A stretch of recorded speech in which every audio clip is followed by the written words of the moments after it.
This verse is the Lord's Prayer, which is by Matthew 6, 9 through 13.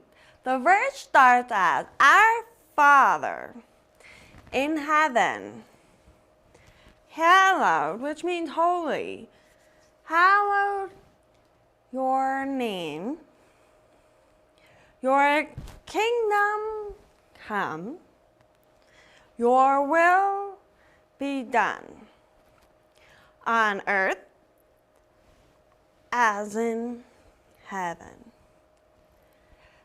Give us this day our daily bread, and forgive us our debts as we have forgiven our debtors.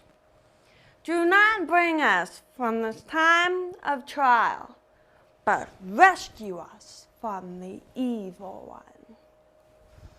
Let's try it again. Our Father in heaven, hallowed be your name.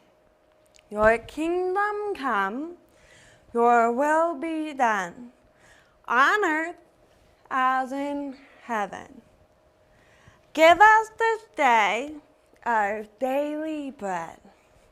Forgive us our debts, as we also have forgiven our debtors. Do not bring us from the time of trial, but rescue us from the evil one. Last time.